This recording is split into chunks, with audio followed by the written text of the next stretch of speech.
Welcome back, everyone, to another episode of Psychocinematic. Today we'll be covering The Invitation, directed by Karyn Kusama.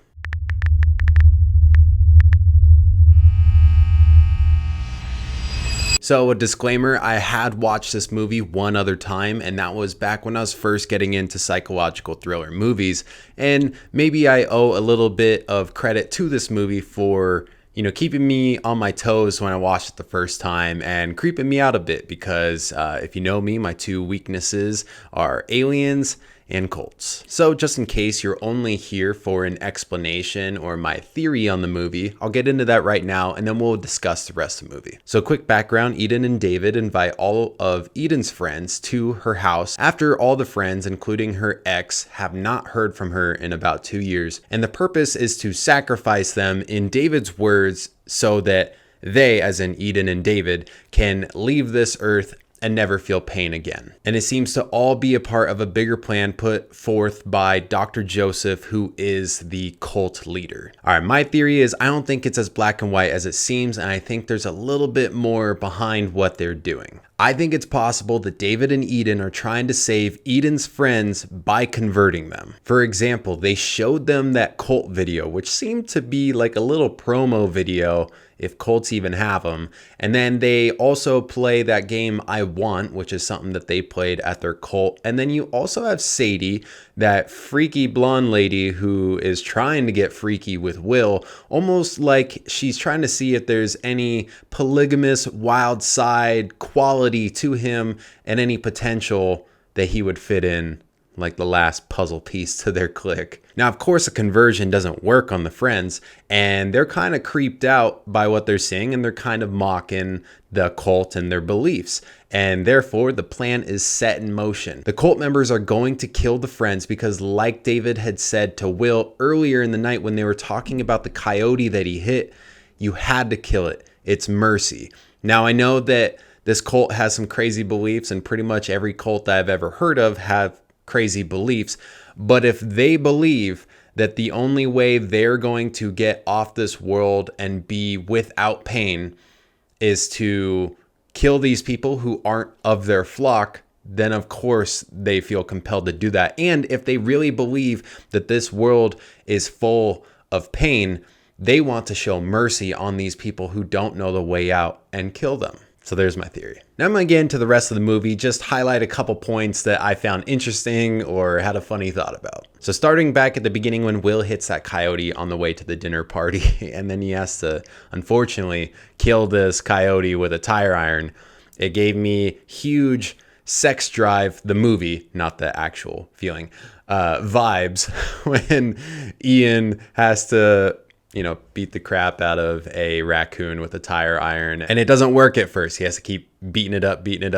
But Will got it, no problem. So I wrote down successful sex drive moment. In the very beginning, when they're rolling the intro credits, and they've got all these blurry, kind of crazy shots of the Hollywood Hills as they're driving up into the Hollywood Hills, I think it's foreshadowing the chaotic nature of what is about to happen, not just at their house, but the entire freaking Hollywood Hills and maybe the world. We really don't know how far this extends out, which is terrifying. When they get to the party, they hear about how their friend Choi hasn't shown up yet, making you think that he's already dead, which, of course, builds up throughout the movie.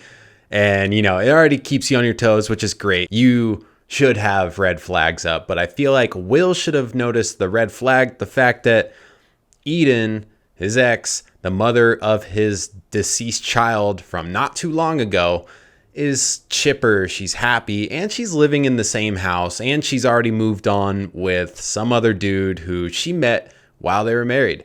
So, I know he definitely has the red flags up, but it's just like, I really don't think I would accept that invite. I would not go. Make up any excuse, don't get back to them, who knows?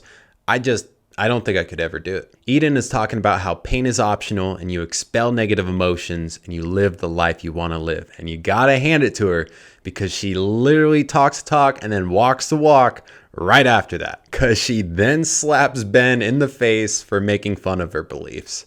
So she's expelling that negative emotion and then throwing up the middle finger saying, I'm going to live the life I want to live. You got to love when they practice what they preach. So it's at this point we're pretty much introduced to everyone because Pruitt shows up. We've seen Sadie, the crazy cult lady who's like half naked in the doorway trying to tempt Will or something.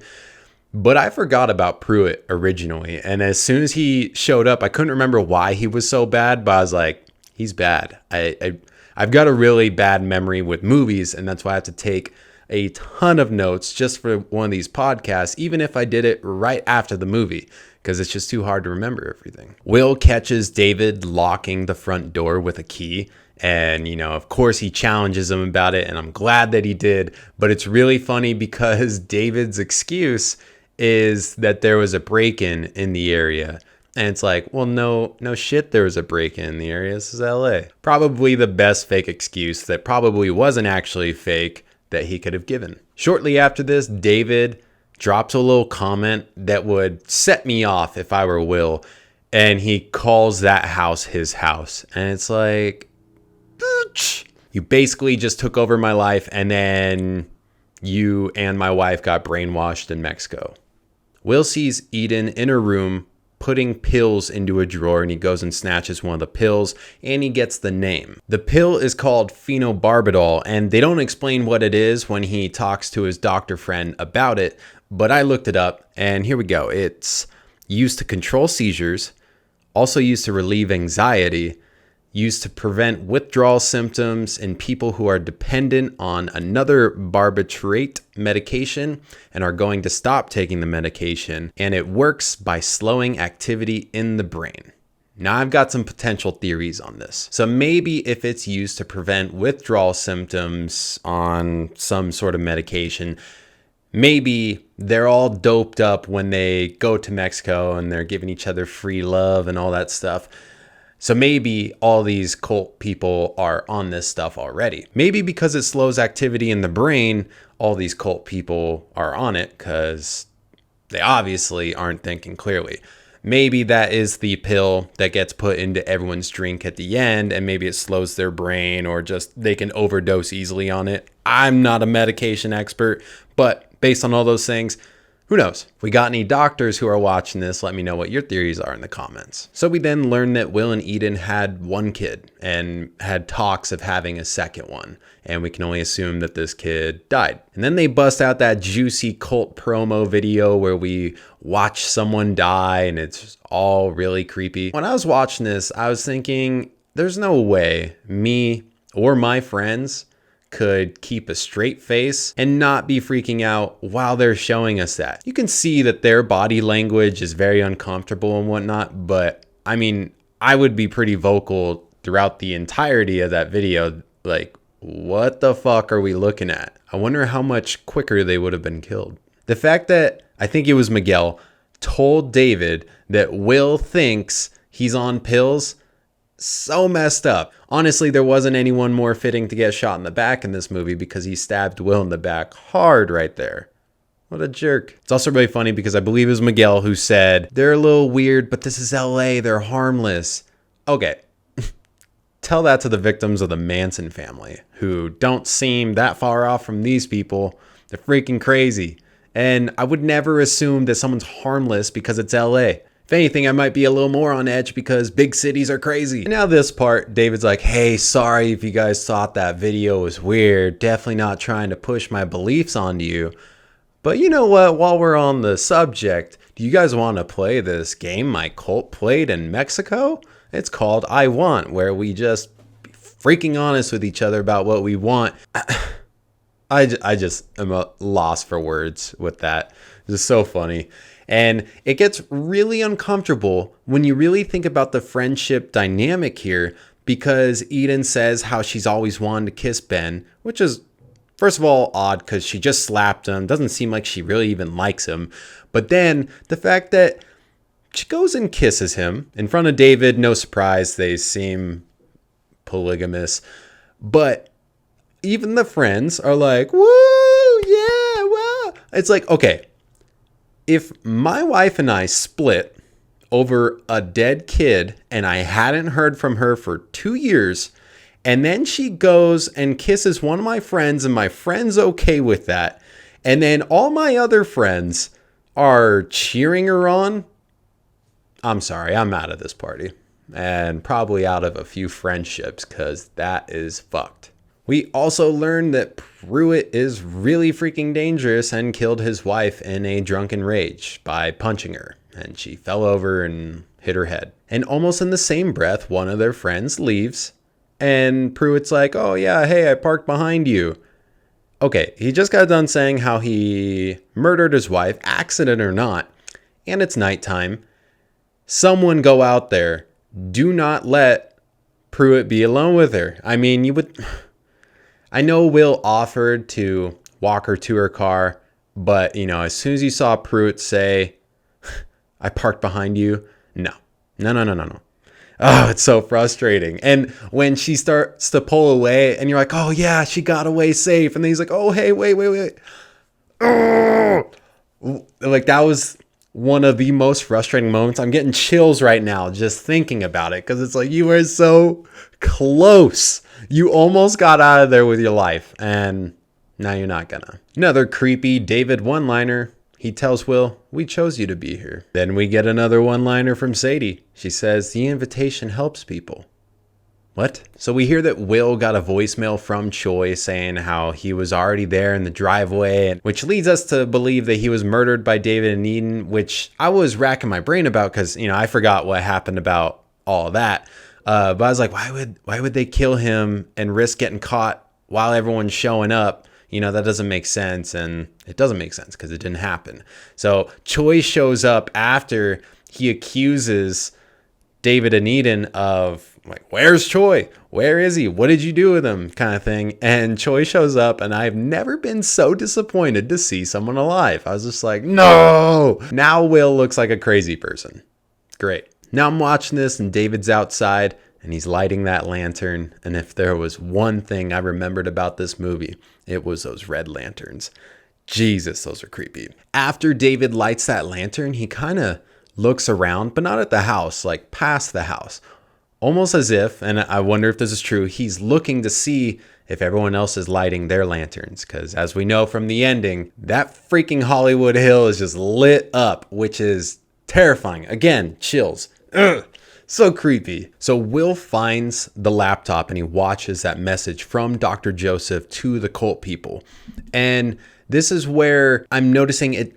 The message does not sound like, hey, save your friends or kill them. But that's where I'm wondering if Eden and David are actually trying to convert them to save them and, you know, let that be an excuse as to why they didn't kill them. And I'm also wondering if Pruitt and Sadie are just fully on board with killing, don't even realize that they're trying to be saved. I wouldn't even expect David to want to save them, but the fact that they're showing that video to them, I mean, it's like, are you trying to scare them off? Your cult promo video is creepy. And maybe Pruitt and Sadie are just little mind-washed henchmen that, you know, aren't even questioning, hey, why are you showing this to people? We're not in Mexico. We're not surrounded by Dr. Joseph and the clique. And now commence shit hitting the fan. Will slaps the wine out of everyone's mouth. Unfortunately, Gina was already dead. I know that me and some of my friends would be in that same position as well because we would have drank it too quick. Oops. But then Sadie goes to attack Will and basically dies the same way that Pruitt's wife died, where he kind of just like throws her off and then she hits her head and she's out for the count. Well, she doesn't actually die in that exact moment, but she goes down much like Pruitt's wife. So after Eden shoots Will and then herself in the stomach, she wants to go outside. And I'm wondering if she wants to go outside to see the lanterns. Now I'm wondering if it's to warn Will that he needs to save himself because it's happening everywhere and they'll probably come for him if it really is a worldwide phenomenon. Or is it to get her jollies off to see that everyone else is doing it and everyone's getting murdered out there? And all of her cult buddies are going to leave this world and be pain-free. My guess is probably the latter, since they committed that hard. I jotted down this quick note that I thought was funny. So there's the sirens, the screamings, helicopters going through after we see the hill lit up with red lanterns. And I was like, bullshit. Are there really any crimes in LA? Seems like nothing's really illegal these days. All right, now the joke moral of the story, I would say, is to wait a good amount of time, like make sure you're safely far away from your cult friends before you start talking shit about their cult. That might just save your life. All right, now I do have to say that this ending with all the lanterns up on the hill was seriously so chilling the first time I saw it. And that was what really made the movie work for me in the end. Like, I mean, it was already shaping out to be a decent movie, but then that final sequence that just was terrifying, that really drove it home for me. And my initial review was better than it is now on the second time. First time I probably would have given it an 8 or 8.5 out of 10, but now I'm at about 7.5 out of 10, just because it wasn't as fun to watch the second time because the mystery's gone. And you know, there's also something else that really bugs me about this movie. They were so inexplicit about the death of the kid. Of course, they alluded to the fact that he's dead, but they started talking about this baseball bat. And I was confused. I was like, wait, did you guys tell us how this kid died? I had to Google it. It said that their kid accidentally got killed by another kid with a baseball bat. And I'm like, how? I didn't catch an explanation in there. Maybe I blanked when they said it, but I mean, what a weird way to die. You could have done anything. All right, so Rotten Tomatoes, the Tomatoers gave it 89% and the audience gave it 69%. So I fall somewhere in between the audience and the Tomatoers. This movie used to be on Netflix, but when I just rewatched it as of May of 2022, it's on Tubi for free. All right, and that is all I have for you guys today on the movie The Invitation. I hope you enjoyed this podcast episode. If you did, leave me a thumbs up and comment any movie suggestions for some psychological thrillers that I can watch and talk about on this podcast. And if you haven't already, don't forget to subscribe, and I'll see you in the next one.